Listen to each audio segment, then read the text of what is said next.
राधा बल्लभ श्री हरिवंश। राधा बल्लभ श्री हरिवंश। जय जय राधा बल्लभ गुरु हरिवंश।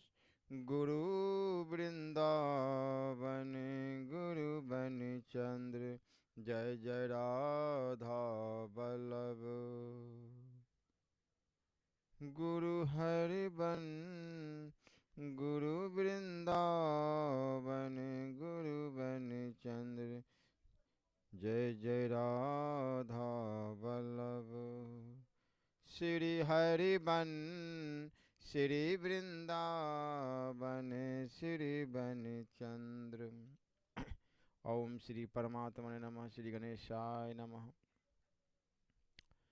अभाव और अहंकार का भी अभाव एवं जन्म मृत्यु जरा और रोग आदि में दुख दोषों का बारंबार विचार करना तथा पुत्र स्त्री घर और धनादि में आसक्ति और ममता का अभाव करना चाहिए। विचार करने पर ऐसी और भी अनेक दलीलें मिलेगी जिनसे संसार के समस्त पदार्थ दुख रूप प्रतीत होने लगेंगे। परिणाम दुख, ताप दुख, संस्कार दुख और दुखों से मूर्छित होने और गुण वृत्ति विरोध होने से विवेकी पुरुषों की दृष्टि में समस्त विषय सुख दुख रूप ही है। अब यहाँ इसका कुछ खुलासा कर दिया जाता है। परिणाम दुखता, जो सुख आरंभ में सुख रूप प्रतीत होने पर भी परिणाम में महान दुख रूप हो, वह सुख परिणाम दुखता कहलाता है। जैसे रोगी के लिए आरंभ में जीभ को स्वाद लगने वाला कुपथ्य वेद के मना करने पर भी इंद्रियासक्त रोगी अपात सुख कर पदार्थ को स्वाद बस खाकर अंत में दुख उठाता, रोता, चिल्लाता है। इसी प्रकार विषय सुख आरंभ रमणीय और सुख रूप प्रतीत होने पर भी परिणाम में महान दुख कर है। भगवान कहते हैं कि जो सुख विषय और इंद्रियों के संयोग से होता है वह यद्यपि भोग काल में अमृत के सदृश भासता है, परंतु परिणाम में वह बल, वीर्य, बुद्धि, धन, उत्साह और परलोक का नाशक होने से विष के सदृश है। इसलिए वह सुख राजस कहा गया है। दाद की खाज खुजलाते समय बहुत ही सुखद मालूम होती है, परंतु परिणाम में जलन होने पर वही महान दुखद हो जाती है। यही विषय सुखों का परिणाम है। इस लोक और परलोक के सभी विषय सुख परिणाम दुखता को लिए हुए हैं। बड़े पुण्य संचय से लोगों को स्वर्ग की प्राप्ति होती है, परंतु वही उससे विशाल स्वर्गलोक को भोग कर पुण्य क्षीण होने पर पुनः मृत्यु लोक प्राप्त होते। इसलिए गोसाई जी महाराज कहा है, यही तन कर फल विषय न भाई, स्वर्ग स्वल्प अंत दुखदाई। ताप दुखता, पुत्र स्त्री स्वामी धन मकान आदि सभी पदार्थ हर समय ताप देते जलाते रहते हैं। कोई विषय ऐसा नहीं है जो विचार करने पर जलाने वाला प्रतीत न हो। इसके सिवा जब मनुष्य अपने से दूसरों को किसी भी विषय में अधिक बढ़ा हुआ देखता है तब अपने अल्प सुख के कारण उसके हृदय में बड़ी जलन होती है। सुख के कारण उसके हृदय में बड़ी जलन होती है। विषयों की प्राप्ति, उनके संरक्षण और नाश में भी सदा जलन बनी ही रहती है। कहा है, धन कमाने में कई तरह संताप उपार्जन हो जाने पर उसकी रक्षा में संताप कहीं किसी में डूब न जाए, इस चिंतालय में सदा ही जलना पड़ता है। नाश हो जाए तो जलन खर्च हो जाए, तो जलन छोड़कर मरने में जलन, मतलब यह कि आदि से अंत तक केवल संताप ही रहता है। इसलिए इसको धिक्कार है। संस्कार दुखता, आज स्त्री स्वामी पुत्र परिवार धन मानादि जो विषय प्राप्त है उनके संस्कार हृदय में अंकित हो चुके हैं, इसलिए उनके समाप्त होने पर संस्कारों के कारण उन वस्तुओं का अभाव महान दुखदायी होता है।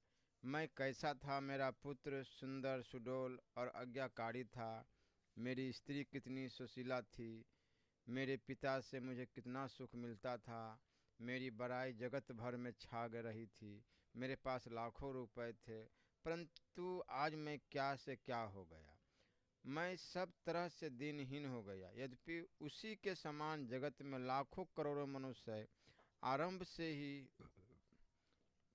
इन विषयों से रहित है, परंतु वे ऐसे दुखी नहीं हैं जिसके विषय भोगों की बाहुल्यता के समय सुखों के संस्कार होते हैं, उससे ही उनके अभाव की प्रतीति होती है। अभाव की प्रतीति में दुख भरा हुआ है, यही संस्कार दुखता है। इसके सिवा यह बात भी सर्वथा ध्यान में रखनी चाहिए कि संसार के सभी विषय सुख सभी अवस्था में दुख से मिश्रित है।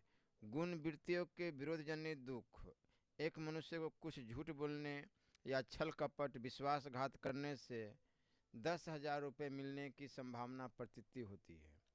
उस समय उसकी सात्विक वृत्ति कहती है पाप करके रुपए नहीं चाहिए, भीख मांगना या मर जाना अच्छा है, परंतु पाप करना उचित नहीं।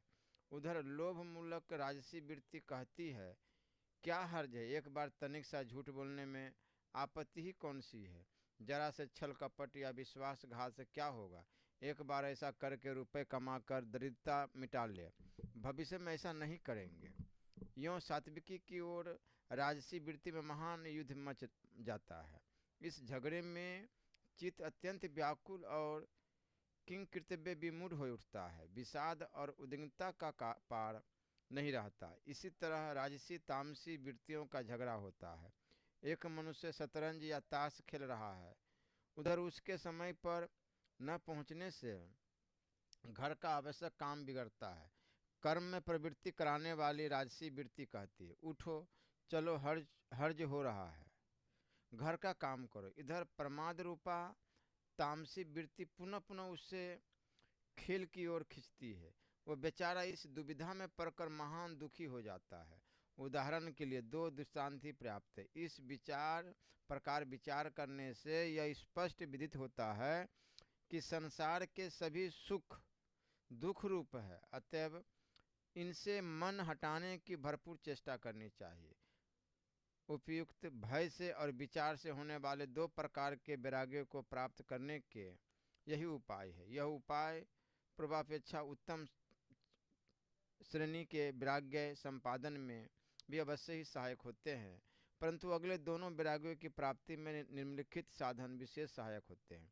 परमात्मा के नाम जप और उनके स्वरूप का निरंतर स्मरण करते रहने से हृदय का मल ज्यों ज्यों दूर होता है त्यों त्यों उसमें उज्ज्वलता आती है। ऐसे उज्ज्वल और शुद्ध अंतकरण में वैराग्य की लहरें उठती है, जिनसे विषयानुराग मन से स्वयं ही हट जाता है। इस अवस्था में विशेष विचार की आवश्यकता नहीं रहती। जैसे मैले दर्पण को रुई से घिसने पर ज्यों ज्यों उसका मैल दूर होता है त्यों त्यों ही चमकने लगता है और उसमें सुख की प्रतिबिंब स्पष्ट दिखलाई पड़ती है। इसी प्रकार परमात्मा के भजन ध्यान रूपी रुई की चालू रगड़ने से अंतकरण की दर्पण का मल दूर होने पर वह चमकने लगता है और उसमें सुख स्वरूप आत्मा का प्रतिबिंब दिखने लगता है। ऐसी स्थिति में जरा सा भी बाकी रहा हुआ विषय मल का दाग साधक के हृदय में शूल सा खटकता है, अतएव वह उत्तरोत्तर अधिक उत्साह के साथ उस दाग को मिटाने के लिए भजन ध्यान में तत्पर होकर अंत में उसे सर्वथा मिटाकर ही छोड़ता है। ज्यों ज्यों भजन ध्यान से अंतकरण रूपी दर्पण की सफाई होती है त्यों त्यों साधक की आशा और उसका उत्साह बढ़ता है। भजन ध्यान रूपी साधन तत्व न समझने वाले मनुष्य को ही बाहर रूप प्रतीत होती है। जिसको इसके तत्व का ज्ञान होने लगता है वह तो उत्तरोत्तर आनंद की उपलब्धि करता हुआ पूर्ण आनंद की प्राप्ति में के लिए भजन ध्यान बढ़ाता ही रहता है। उसकी दृष्टि में विषयों में दिखने वाले विषय सुख की कोई सतह ही नहीं रह जाती। इससे उससे ढूंढ वैराग्य की बहुत शीघ्र प्राप्ति हो जाती। भगवान ने इस ढूंढ वैराग्य की शस्त्र द्वारा ही अहंता ममता और वासना रूप अति ढूंढ मूल वाले संसार रूप अस्वस्थ वृक्ष को काटने के लिए कहा है। संसार के चित्र को सर्वथा भुला देना ही इस अस्वस्थ वृक्ष का छेदन करना है। ढूंढ वैराग्य से यह काम सहज ही हो सकता है। इसके उपरांत उस परम पद रूप परमेश्वर को अच्छी प्रकार खोजना चाहिए। उस परमात्मा के विज्ञान आनंद घन सत्यम ज्ञानम अनंतम ब्रह्म का बारंबार चिंतन करना ही उसे ढूंढना है, जिसमें गए हुए पुरुष फिर वापस संसार में नहीं आते और जिस परमेश्वर से यह पुरातन संसार वृक्ष की प्रवृत्ति विस्तार को प्राप्त हुई है, उसी आदि पुरुष नारायण के मैं शरण हूँ। उस परम पद के स्वरूप को पकड़ लेना, उसमें इष्ट हो जाना ही उसकी शरण होना। इस प्रकार शरण होने पर नष्ट हो गया है मान और मोह, जिनका तथा जीत लिया है आसक्ति रूप दोष। जिन्होंने और परमात्मा के स्वरूप में ही निरंतर स्थिति जिनकी तथा अच्छी तरह नष्ट हो गई है, कामना जिनकी, ऐसे वे सुख दुख नामक द्वंद्वों से विमुख हुए ज्ञानी जन उस अविनाशी परम पद को प्राप्त होते हैं। इसलिए हर समय हर श्वास में राधा राधा, राधे श्याम, श्री राम जय राम, शिव शिव, जो भी आपको प्रिय हो अवश्य जपनी चाहिए। वैराग्य का फल बस इस प्रकार एक परमात्मा का ज्ञान रह जाना ही अटल समाधि या जीवन मुक्त अवस्था है, उसी के यह लक्षण है। तदंतर ऐसे जीवन मुक्त पुरुष भगवान के भक्त संसार में किस प्रकार विचरते हैं, उनकी जैसी कैसी स्थिति होती है, इसका विवेचन गीता के 12वें अध्याय के 13 से लेकर के 19 श्लोक तक देख सकते हैं। भगवान उनके लक्षण बतलाते हुए कहते हैं कि इस प्रकार शांति को प्राप्त हुआ जो पुरुष सब भूतों में द्वेष भाव से रहित एवं स्वार्थ रहित, सबका प्रेमी और हेतु रहित दयालु है तथा ममता से रहित एवं अहंकार से रहित, सुख दुखों की प्राप्ति में सम और क्षमावान है, अर्थात अपना अपराध करने वाले को भी अभय देने वाला है, जो ध्यान योग में युक्त हुआ निरंतर लाभ हानि में संतुष्ट है, मन और इंद्रियों सहित शरीर को बस में किए हुए मुझ में ढूंढ निश्चय वाला है, वह मुझ में अर्पण किए हुए मन बुद्धि वाला मेरा भक्त मुझे प्रिय है, जिससे कोई भी जीव उद्वेग को प्राप्त नहीं होता और स्वयं भी किसी जीव से उद्वेग को प्राप्त नहीं होता, एवं जो हर्ष अमर्ष भय और उद्वेग आदि से रहित है वह मुझे प्रिय है। जो पुरुष आकांक्षा से रहित बाहर भीतर शुद्ध चतुर है, अर्थात जिस काम के लिए आया था उसी को उसको पूरा कर चुका है एवं पक्षपात से रहित और दुखों से छूटा हुआ है, वह सब आरंभों का त्यागी, अर्थात मन वाणी शरीर द्वारा प्रारब्ध से होने वाले संपूर्ण स्वाभाविक कर्मों में कर्तापन के अभिमान का त्यागी मेरा भक्त मुझे प्रिय है। जो न कभी हर्षित होता है, न द्वेष करता है, न सोच करता है, न कामना करता है, तथा जो शुभ और अशुभ संपूर्ण कर्मों के फल का त्यागी है, वह भक्ति युक्त पुरुष मुझे प्रिय है। जो पुरुष शत्रु मित्र मान अपमान सर्दी गर्मी और सुख दुख आदि द्वंद्वों में सम है और सब संसार में आसक्ति से रहित है, तथा जो निंदा स्तुति को समान समझने वाला और मननशील है, अर्थात ईश्वर के स्वरूप का निरंतर मनन करने वाला है, एवं जिस किसी प्रकार से भी शरीर का निर्वाह होने में सदा ही संतुष्ट और रहने के स्थान में ममता से रहित है, वह स्थिर बुद्धि वाला भक्तिमान पुरुष मुझे प्रिय है। अतएव इस असार संसार से मन हटाकर इस लोक और परलोक के समस्त भोगों में वैराग्यमान होकर सबको परमात्मा की प्राप्ति के लिए प्रयत्न करना चाहिए। गीता वेदों को मानती है कि नहीं? यदि मानती है तो किस दृष्टि से? अध्याय 2 श्लोक 42, 45, 46, 56 में वेदों को क्यों नीची दृष्टि से कथन किया है? गीता वेदों को मानती है और उनको बहुत ऊंची दृष्टि से देखती है। दूसरे अध्याय के इस श्लोक में वेदों की निंदा नहीं की गई है। केवल भोग, ऐश्वर्य या स्वर्ग आदि रूप क्षणभंगुर और विनाशी फल देने वाले सकाम कर्मों से अलग रहकर आत्मपरायण होने के लिए कहा गया है। भोगों में मनुष्य की स्वाभाविक ही प्रवृत्ति रहती है। इस पर यदि अमुक कर्म से बहुत धन मिलेगा, अमुक कर्म से मन चाही स्त्री पुत्र आदि मिलेंगे, अमुक से स्वर्ग आदि की प्राप्ति होगी, यदि सुहावने वचन सुनने को मिल जाए, तब तो मन का अपहरण हो जाना अनिवार्य हो जाता है। भोग लालसा बढ़कर बुद्धि को डंबाडोल कर देती है। बहुशाखा वाली बुद्धि से आत्म तत्व की उपलब्धि नहीं होती और उसके हुए बिना दुखों से सदा के लिए छुटकारा नहीं मिलता।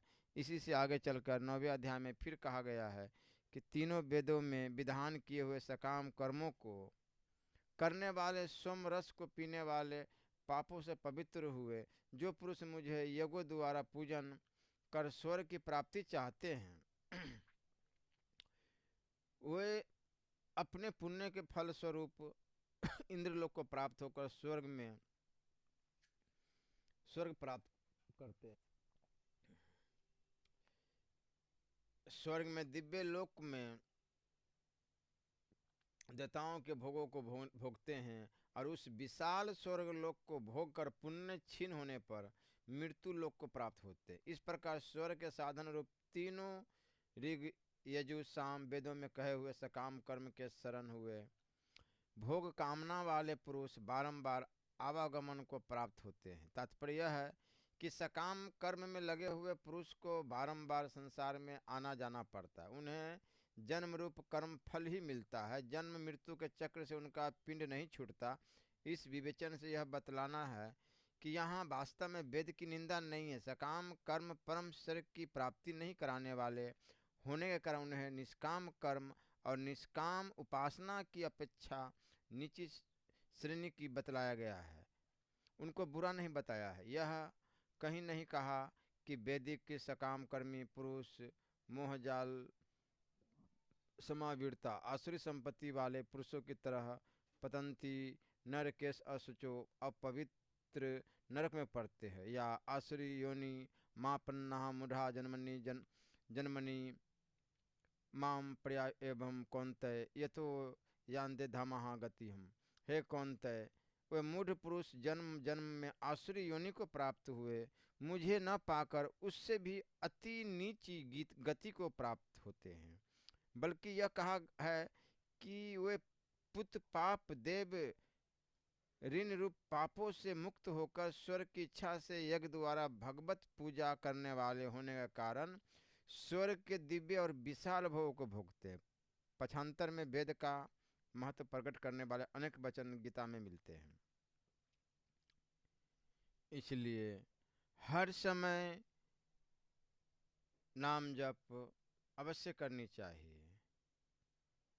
ओम तत्सदिति निर्देशो ब्राह्मण स्त्रिविधि स्मृत ब्राह्मण स्तंत्र वेदास्त यज्ञास्त विहिता पुरा।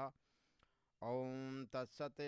ब्रह्म के त्रिविध नाम कहे गए हैं। सृष्टि के आदि में ब्राह्मण वेद और अज्ञादि उसी से ही रचे गए हैं। इन वचनों से वेद की उत्पत्ति परमात्मा से हुई बतलाई गई है। एवं बहु विद्या यज्ञ वित्ता ब्राह्मणों मुखे कर्म जन विद्ये तांस वर्ण ज्ञातवा विमोक्ष से। ऐसे बहुत प्रकार के यज्ञ वेद की वाणी में विस्तार किए हुए हैं। उन सब को शरीर मन और इंद्रियों के क्रिया द्वारा ही उत्पन्न होने वाले ज्ञान, इस प्रकार तत्व से जानकर निष्काम कर्म योग द्वारा संसार बंधन से मुक्त हो जाएगा। यहाँ वैदिक कर्मों का तत्व समझकर उनके निष्काम आचरण से साक्षात मोक्ष की प्राप्ति बतलाई गई। वेद को जानने वाले जिस परमात्मा को अक्षर ओमकार नाम से कहते हैं, इसमें वेद की प्रशंसा स्पष्ट है।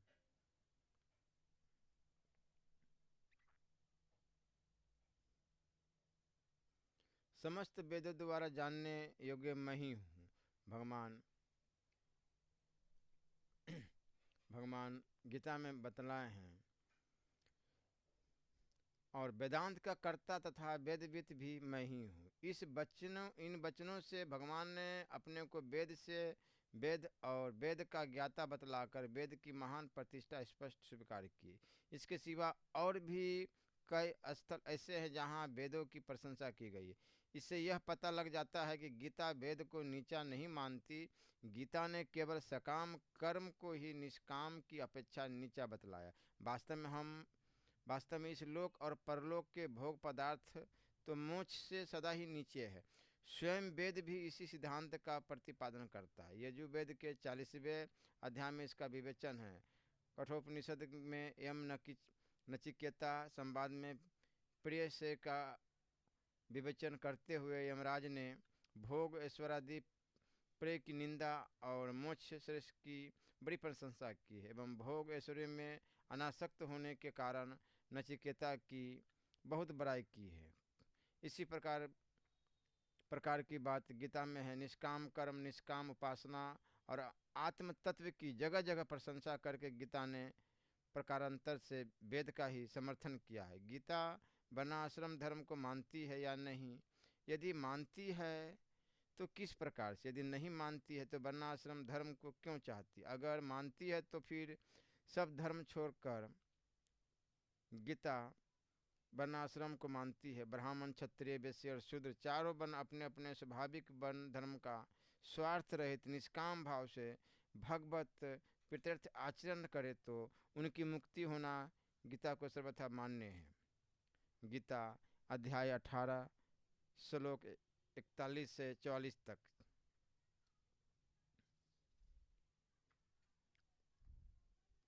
स्वाभाविक कर्म बतलाकर गीता जन्म कर्म दोनों से वन मानती है। चतुर्वर्ण्यम मया सृष्टम गुण कर्म विभागशः। गुण और कर्मों के विभाग से ब्राह्मण, क्षत्रिय, वैश्य, शूद्र मेरे द्वारा रचे गए हैं। इन वचनों से उनका पूर्वकृत कर्मों के फलस्वरूप गुण कर्म के अनुसार रचा जाना सिद्ध होता है। इसलिए गीता वर्ण धर्म को स्वभाजद और सहज जन्म के साथ ही उत्पन्न होने वाला कर्म कहती है। परमेश्वर की शरण होकर कोई भी अपने स्वाभाविक कर्म द्वारा निष्काम भाव से उसकी उपासना करके मुक्त हो सकता है। वर्णों के अनुसार कर्मों में भेद मानती हुई भी मुक्ति के संबंध में गीता सबका समान अधिकार बतलाती है। गीता की घोषणा है, जिस परमात्मा से समस्त भूतों की उत्पत्ति हुई है, जिससे यह सब जगत व्याप्त है, उस परमेश्वर को अपने स्वाभाविक कर्म द्वारा पूजकर मनुष्य परम सिद्धि को प्राप्त होता है। हे अर्जुन, स्त्री, वैश्य और शूद्र आदि तथा पाप योनि वाले भी जो कोई होवे, वो भी मेरे शरण होकर तो परम गति को ही प्राप्त होते। फिर पुण्यशील ब्राह्मण और राजऋषि भक्तों को तो कहना ही क्या। अतएव तू सुख रहित और क्षण भंगुर इस मनुष्य शरीर को प्राप्त होकर निरंतर मेरा ही भजन कर। इसलिए हर समय राधा राधा राधे श्याम राधे श्याम। श्री राधा वल्लभ लाल की।